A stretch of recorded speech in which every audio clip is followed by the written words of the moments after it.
morning, everyone. I would like to state on the outset for you to bear with us. It is about 1 a.m. on Saturday morning back home now. And if we fall asleep up here, please wake us up. It is a privilege for us to be here this morning and to talk about the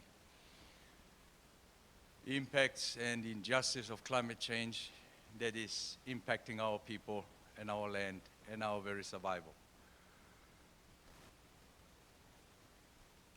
I don't know how many people know where Tuvalu is, since it is the second smallest independent country in the world. But I'll try and show you.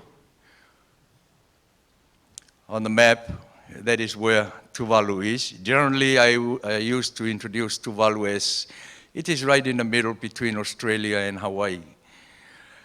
But that is a vast ocean.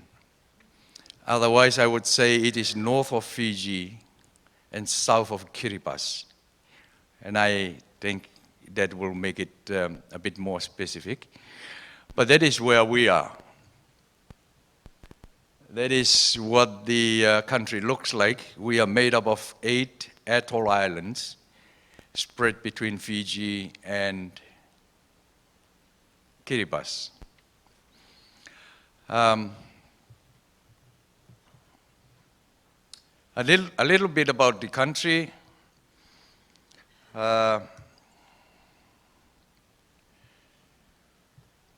We are Polynesians, so we're the same family as the Hawaiians, the Tahitians, the Samoans, the Tongans. We have a population of about 12,000 people in an area, a land area of about 26 square kilometers. That is, when I was visiting Taiwan, they took me to a port in South Taiwan, Kaohsiung, when they introduced me to the port authorities. Port authorities talked about the port, and the port is 26 square kilometers of land, and 11,000 people work there, and that is the total population of my country. And that is how small my country is.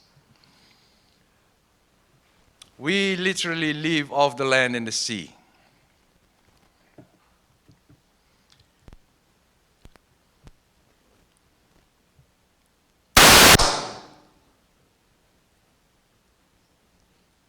Whatever we can gather from the sea and the land, that is our sustenance. And we live a very sustainable traditional lifestyle, and that is because we do not have any resources. All we have are the fishes of the sea and what we can harvest from the small piece of land that we have. So we know how precious the very little resources we have for our livelihood and our sustenance. And that is why it is very important for us to have a strong link to the environment and our surrounding. And that is how important it is for us to fully understand what goes on around us. And this is our relationship to the environment. We have to understand the signs and the symbols and what our surrounding is telling us. A little bit about our church. We call ourselves the Ecclesia Cristiano Tuvalu, which literally means the Tuvalu Christian Church. We came out of the Congregationalism tradition, but now we are operating more on a uniting tradition, a reformed uniting tradition. And we believe that we, as a church, was called by God not only to look after the spiritual needs of our people, but we also need to consider the physical needs and the welfare of our people. We have about 96% of the total population as members of the church, and this is the national church of the country. And because we have majority of the population, whatever impacts the lives and the livelihoods of the people should be a concern to the church. And that is why we have been involved in climate change advocacy work for quite some years now, not only in the country, where we work together with our government and other NGOs and CSOs, but we have also been involved in regional dialogues and international negotiations on climate change. We believe that it is our divine obligation to do whatever possible to protect our divine inheritance. And our divine inheritance in that sense is our country. For it is in that piece of land, it is only in that piece of space that we can find the true meaning of who we are.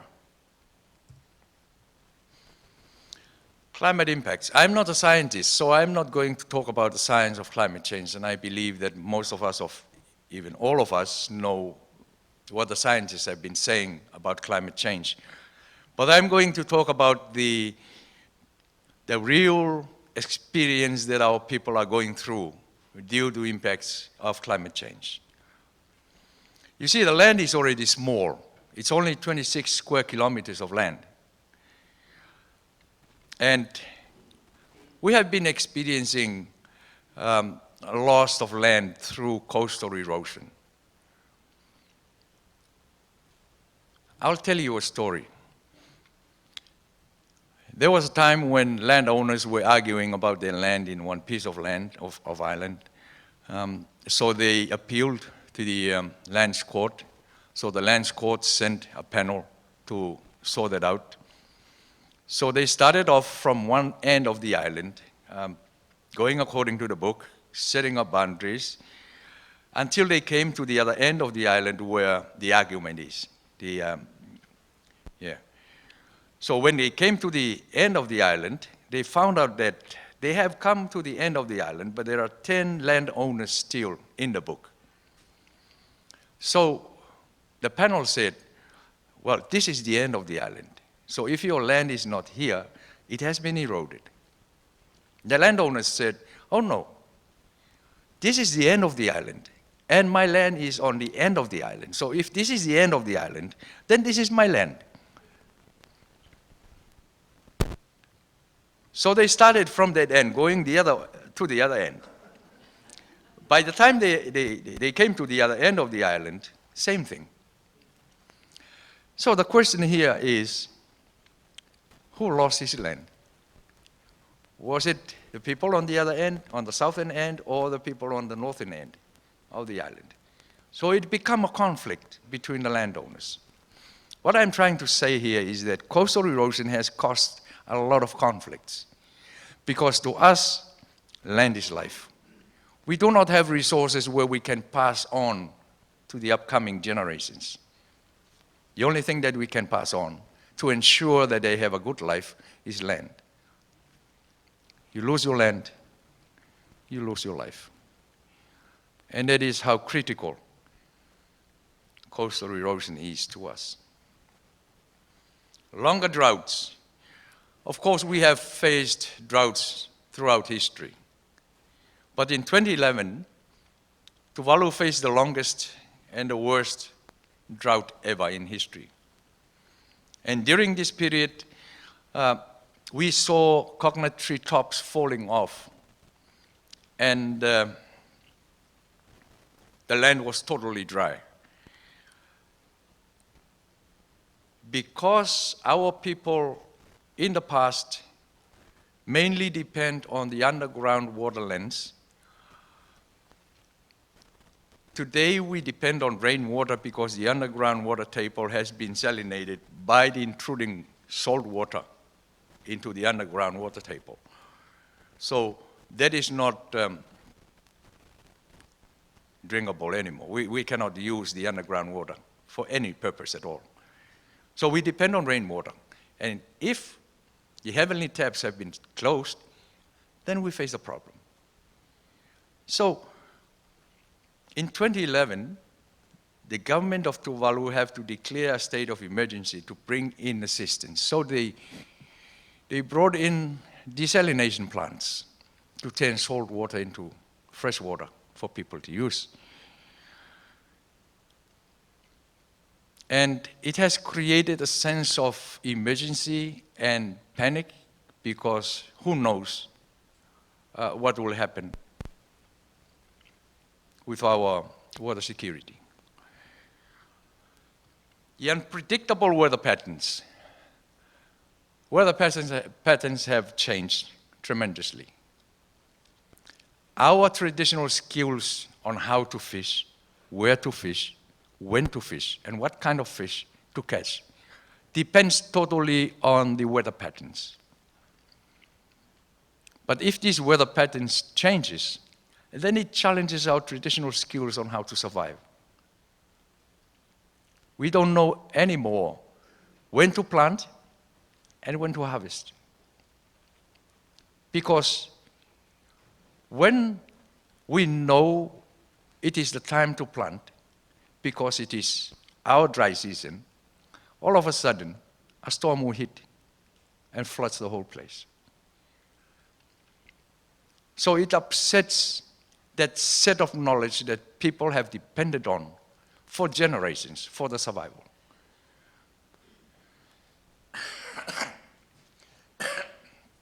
Excuse me. We have faced a lot of storms and strong winds in the past. But in the past few decades, we have witnessed a more frequent visit from strong winds, and the intensity that it comes with it are far more greater than what we can afford to resist. So it challenges the increase in the frequency and the intensity of storms and strong winds that visits our shores, challenges our very traditional methods of adaptation. So they are no longer viable. Earlier this year, for the first time in history, the country was hit by a tropical cyclone, which they call Pam, tropical cyclone Pam. In the past, if a cyclone visits us, it's either the northern part of the country, or the central part of the country, or the southern part of the country. So it's not the whole country that usually affected by one cyclone. During Cyclone Pam, the whole country was hit, not only by strong winds, but worst by wave surges. I don't know whether I mentioned in my introduction about the country, but the country is only 4 meters above sea level. And mind you, that is just a point. Most of the country is below that. And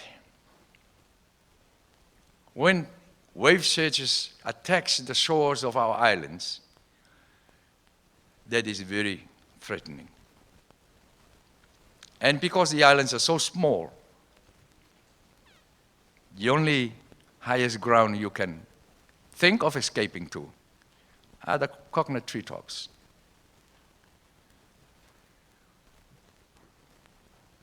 Sea level rise.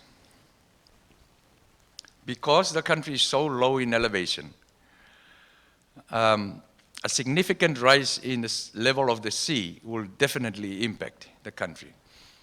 During the year, they have the highest tide, which they call the king tide or the spring tide. And it comes around February to March. And during these high tides, the whole island, most of the places on the whole island will be flooded. And I'll show you pictures later. But when you look at pictures, it seems as if heavy rainfall have taken place, but it's not rainwater.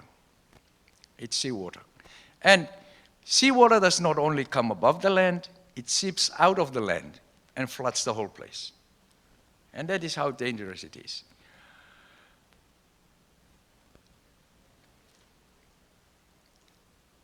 This is one of the gravest challenges that we have, because we can still live on the islands, but we cannot grow anything on it.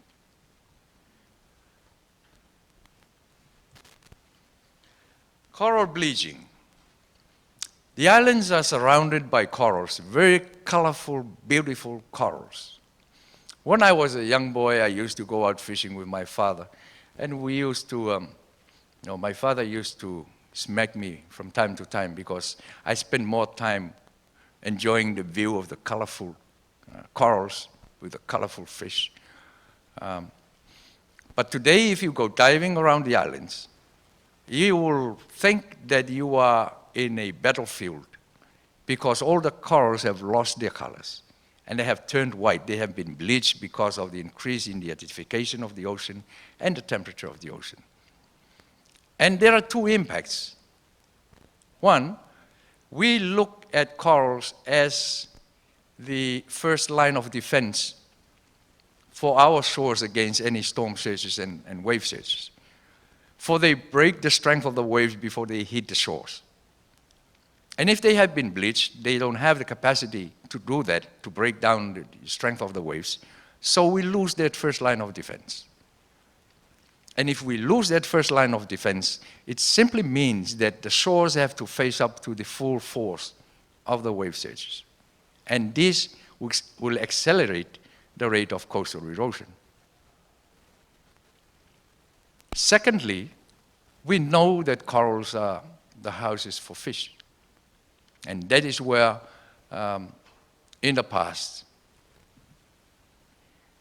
we can simply get on a canoe, paddle out close to the shore, catch enough for the day, come back. Because we have lost that, fishing experience has become very, very, very expensive. You have to go further out into the ocean to catch enough for the family. And not everyone have financial capacity to do that. So, coral bleaching is serious. And if we are witnessing the literal death of our corals, it tells us that very soon that will be how we look like. When it comes to extreme scenarios, no, it is always easy for people to say, oh, it's just 12,000 people. Why not uplift them and put them somewhere? But to us, as a distinct people, this involves a lot of risks, especially to our identity as a people. Because the small space that we live in and the surroundings and environment of that space contributes a lot to who we are. Our cultures and our traditions are things that evolved out of the kind of environment that we live in. They cannot survive in another environment. And for the simple fact that you cannot create a country within another country. You cannot create a Tuvalu in the middle of the USA. So, if it comes to the question of relocation, this signifies a literal death to a people, because we will simply assimilate into the life and the culture of the country where they're going to place us in. So we'll lose our identity as a people. It is always good to migrate, but it is good to migrate as long as you have a point of reference to point to as where you belong, you have your roots. But if it comes to a point where the country will go underwater and our people have to be relocated, then we have no point of reference to tie our identity to. Then we'll become identityless people, or homeless people, or second-class citizens in a country. And we know what is happening to the refugees around the world today.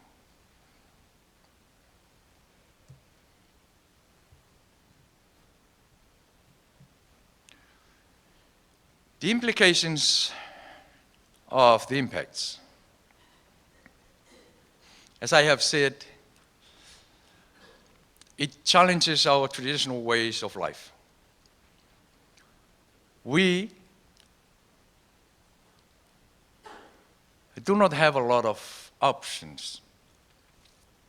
We have a traditional way of planting because our land is sandy. It is not soil, it is sands. So when it rains, the rain goes right through the sand and rests in the water table underneath. So what our ancestors did was that they dug down to where the water is and plant our traditional crops. Those traditional gardens can no longer support us now because that waterlands, as I have said earlier, have been salinated.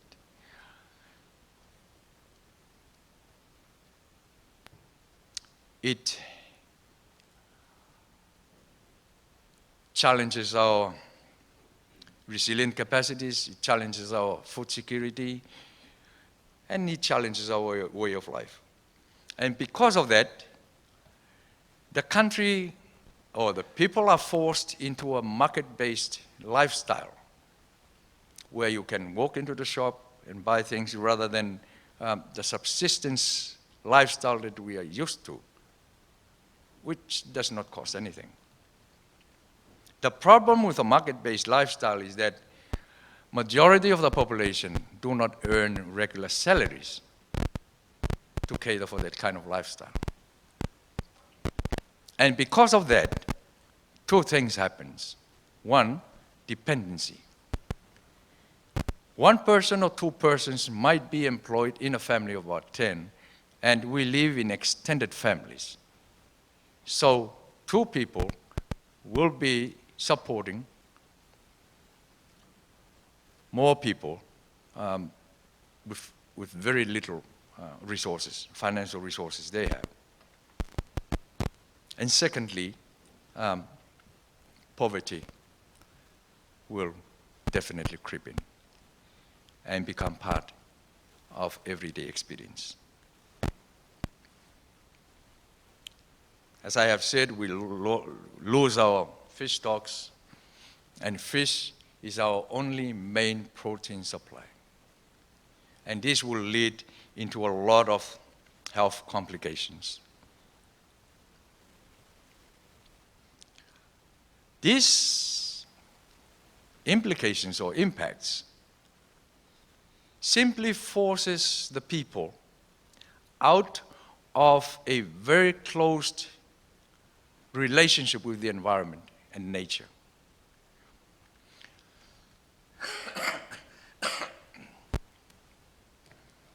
You see, in the past, I always say that when I was young, if your elder sends you into the garden and say, you go into the garden and harvest that breadfruit tree, bring some fruits for the day. When you go and you decide to harvest another breadfruit tree, when you come back, your elder will tell you, I told you to harvest that breadfruit tree. And if you try to tell him, yeah, I did, he will tell you, no, this breadfruit is not from that tree, it is from the other breadfruit tree. They can tell the difference of the fruits. Coconut trees, they can tell the difference between the fruits.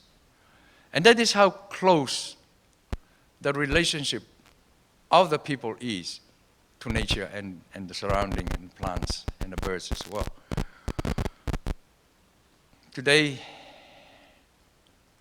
it is different. That relationship has started to erode. And that is simply because we can no longer depend on our surrounding for our sustenance. In the past, our people, I will go into the garden and plant, but I have faith that God will give fruits. If I go out fishing using my skills, but I depend on God's providence to give me enough for the day. What happens today if I go out fishing, I don't catch enough, if I go planting and it doesn't bear fruits? The question is, where is God? Has God left us? Where is God's providence? My point is that climate change impacts are also challenging the spirituality of the people. And we have to try and explain that.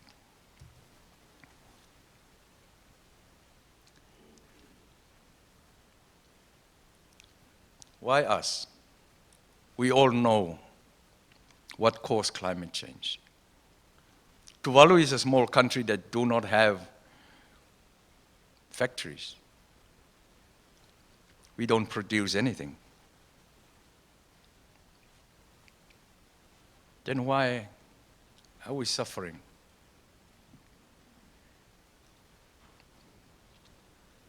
We believe as a church that the world is dominated by an unjust system. And that unjust system needs to be challenged. An unjust system that favors a minority. We believe that Jesus, as the core of his mission, fought against an unjust system to liberate the oppressed. So, as a church, as Christians in the world, if we believe that we are disciples, if we believe that we follow the Lord, I think we also should believe that we have a calling, an obligation to continue fighting Jesus' fight against injustice.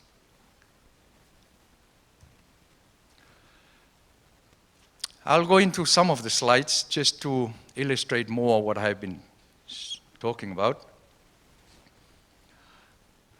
It might be sensitive, but these are skulls. In the recent cyclone Pam that I was talking about on one of the islands, on the second day of the cyclone, they found out that there were a few coffins floating in the middle of the village. So by the end of the cyclone, they went to the cemetery and they collected more than 30 skulls and skeletons. About a month ago, the country had a special service to put them back to where they should be resting. The point why I put this slide on is that we have a very strong link with our our loved ones who have passed away. I might be tired, I might be oppressed, I might be depressed, I might be something, and you'll find me beside the grave of my grandfather or my grandmother or my father, just talking and sharing. We believe that they are always there. And if the dead, what happened was that during the cyclone, the wave surges unearthed the graves. So what happens is that if the dead have come up again, it's telling us that something is wrong and something should be done about it. So it's not only the living who are impacted. Our dead are also impacted as well. And please be mindful that when I speak, even though my speech is based on the experience that we have in Tuvalu, but this is the very experience that low-lying countries all over the world are going through. So it's not only 12,000 people that I'm talking about. It's millions and millions. This is a soccer field. During Cyclone Pam, it was filled up with rocks brought in by the wave surges. And we don't have the machineries that you have here. It took them months to clear the soccer field again. They're still trying to clear it now.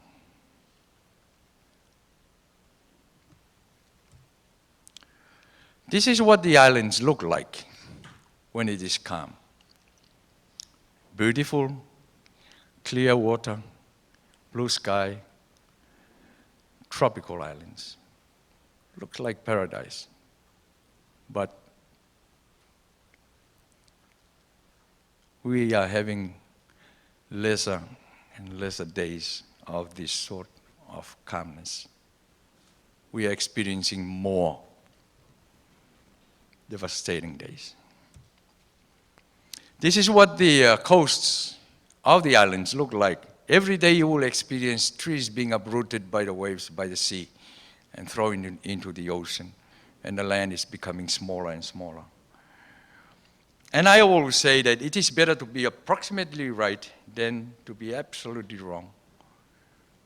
So do something now rather than later.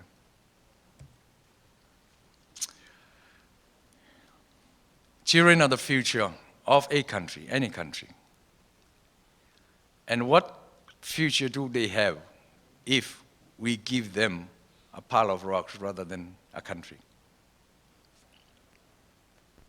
We don't inherit the earth from our ancestors. We borrowed it from our children, so we should care for it.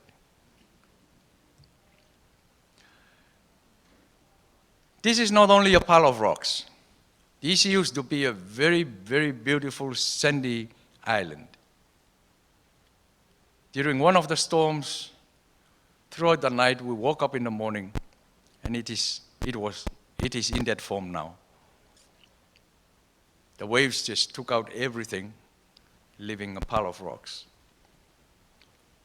During Cyclone Pam, another 3 islands became like this. And what is happening is telling us that very soon the whole country will be like this.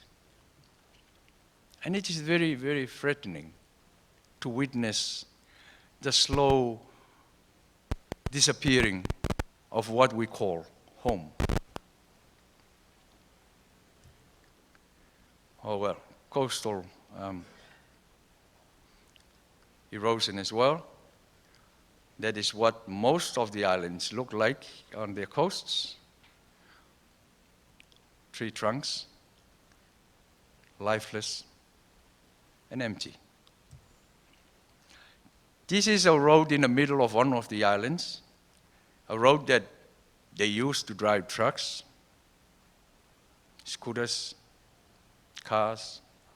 During Cyclone Pam, they have to use boats to transport their goods to dry places. And that is salt water. It is not rainwater. And we say, Fafetailas, thank you very much for listening to our stories.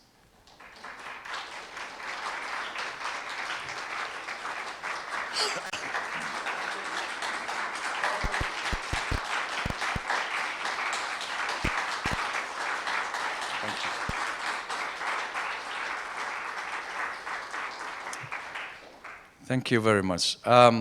We divide up our presentations into 2. Here with me is a young person who is here to speak to you on behalf of the young people of my country and how they feel about the impacts that they are witnessing and how they see themselves in the midst of these challenges. Motualofa Loleni will be speaking on behalf of the young people of our country.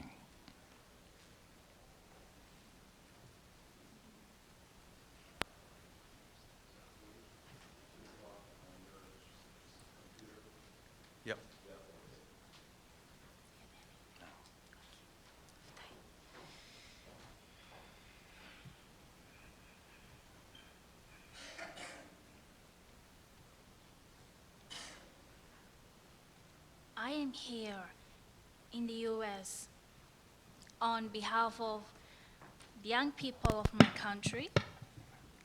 And what I'm going to present to you is how we see ourselves in the midst of the challenges posed by climate change and sea level rise.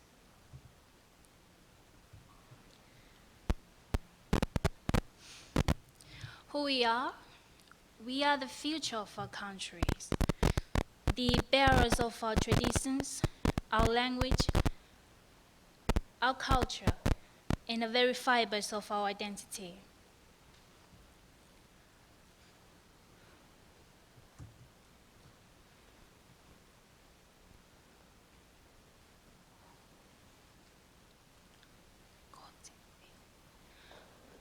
We exist very simple, enjoying life in its very simplistic form, not demanding and just loves to enjoy the environment and our inherited low-lying islands. Our attitudes to life, without worrying about anything, trusting that our elders have everything in control, for they have done that for centuries. We, as young people, have always been assured of the interconnectedness of things, and that we have to learn the art of recognizing living in harmony with nature. Our identity.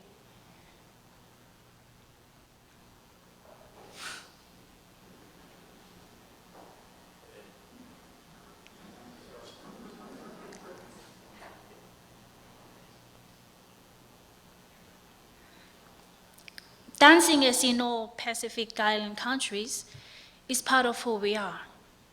And this is the art that carries us from day to day during our joyous moments and celebrations. Our inheritance and home. These are the kind of islands our people have survived on for thousands of years. Our art of survival. Our young men are taught the art of living, including going out into the open sea to fish and bring in a catch that is enough for the day. Our proud moments in history. We, as the young people of Tuvalu, are always proud of our history, for this is the small piece of land that formed the base for the American Army in 1945 that stopped the Japanese invasion in the Pacific and thus brought the war to an end. Today there is a problem. The challenges of climate change and sea level rise is a grave danger to the young people of Tuvalu. It is not a problem that we can fix ourselves. It is a problem far bigger than ourselves, and it poses a challenge to our very survival, our identity as a people, and our very existence. Historically and culturally, we regarded the sea as our mother, our sustainer. We have lived peacefully with the ocean for thousands of years, and all of a sudden, it is starting to invade our space, and that space is our life. The inland flooding from wave surges, if the land is inundated by seawater due to wave surges flooding the land, what is our hope as a young people for a future that can ensure us of life of continuity, food security, and sustainable livelihood? The unusual plea. Today we are seeing more and more of our young people in a panic state.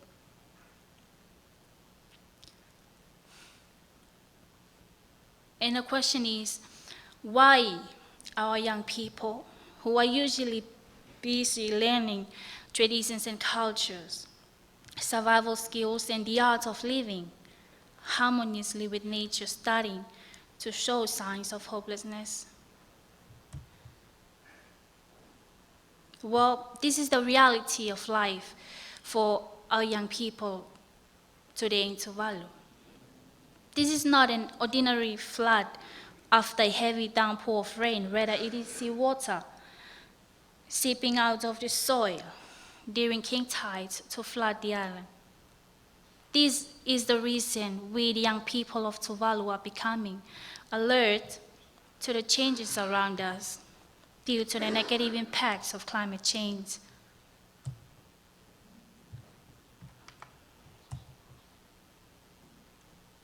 In 2011, the longest and most severe drought hit Tuvalu, leaving the island waterless, and desalination plants have to be brought into the country to assist.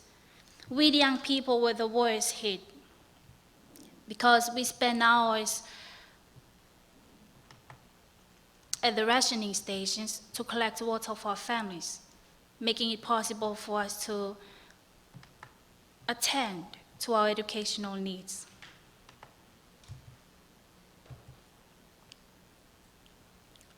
Small appeals that our people and government had issued throughout the years, which we, the young people, see as our elders doing their part in trying their best to mitigate the problem on our behalf.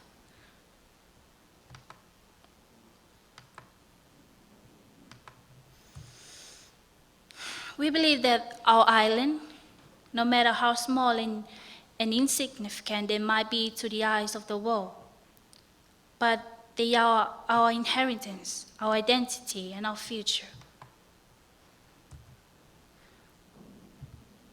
Our appeal, we humbly seek the support of our peer brothers and sisters around the world to feel compassionate and stand in solidarity with us. I call upon our brothers